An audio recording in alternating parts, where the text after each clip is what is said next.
Welcome to today's session. There is a famous quote by Michael Hoff that says, "Hard times create strong men. Strong men create easy times. Easy times create weak men. Weak men create difficult moments." That's a famous quote, and it's in reality that is relevant to families, organizations, even countries, that difficult moments or hard times create strong men. Strong men work very hard to create easy times. Easy times, unfortunately, create weak men. And weak men, again, the cycle continues, them creating difficult moments. One of the most famous quotes that the leader of Dubai, the first leader of Dubai, Sheikh Rashid Al Maktoum, said that his grandfather rode on a camel. His father rode on a camel. He himself was riding on a Mercedes Benz. His son would be riding on a Land Rover. But the grandson again might as well ride on a camel. What does that speak about your family? What does that speak about the succession planning for that business, for that organization, for that ministry, for that country? It's a good question that we need to have. I want to remind you, there is a certain concept in management we call the key man's syndrome. What do I mean? Key man syndrome is where the success of a family, success of an organization, success of a country is pegged on one individual or a few individuals who are able to be the architects of its success. Now, upon those people leaving, or upon demise of these people, everything else comes crumbling down within a short period of time. Let me take an example. There is a football team, I want to say, I love it, called Manchester United. In those glory days, we truly enjoyed the days of Sir Alex Ferguson, a great manager, great success. We enjoyed, we were the best in the world. Immediately Sir Alex Ferguson left, everything came down crumbling. How many managers thereafter? Quite a number. Why so? Because there was a key man syndrome, that the organization or that club was unable to manage success outside an individual. Now, this message is for you as a CEO. This message is for you as a parent. How are you preparing the succession? How are you preparing to pass on the baton? Remember, real success is not success until your successor succeeds. We say real success is when your successor succeeds. And as a leader, anytime you need to have that in your mind, that one day I'll not be in this home, I'll not be in this organization, I'll not be in charge of this country. How will the country be beyond me? Now, that's a conversation we are having today. Now, there is sometimes a problem where we are unable to dissociate certain successes of an organization, of a family, from the people that were the pioneers or the people who are able to turn around the situation.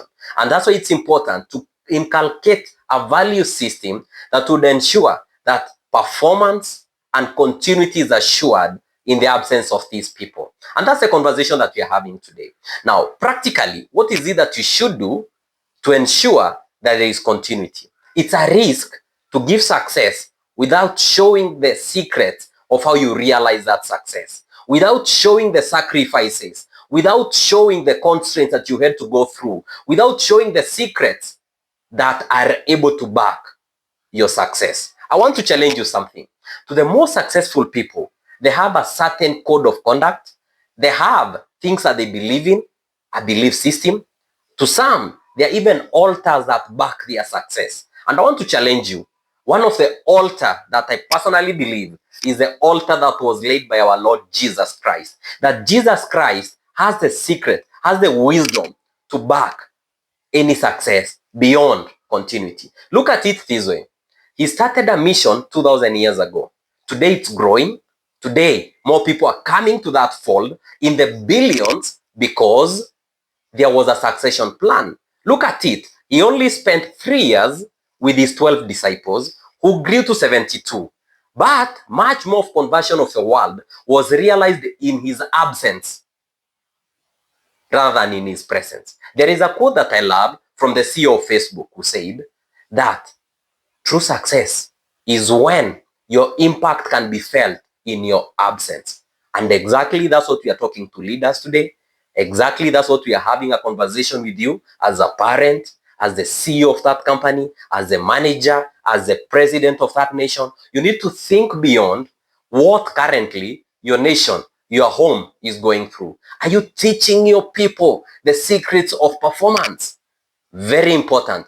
Some practical things that you can do. Number one is to document your processes. Let it be known that a certain decision can be done in a certain way if you follow a certain process. Let it not be because you're using your history, intuition, or even what we call the institutional memory.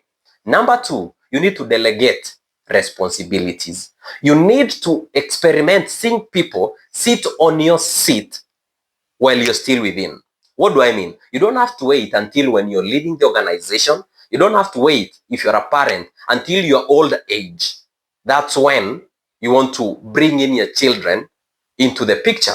There is a lesson that you can learn from our Indian brothers and sisters. One thing that they do is that they ensure in their businesses that their children learn at an early age. You will see a nation with their child trying to learn the loops of the business at an early age. What that means is those businesses can move from one generation to the next, to several generations, working on or building on the successes of the previous generations. Number three, you need to build a strong team. You need to have a number of people who can take up from you anytime. If you are a parent, you need to ensure that your children, they can equally take up the responsibilities and be as good or even better than you are.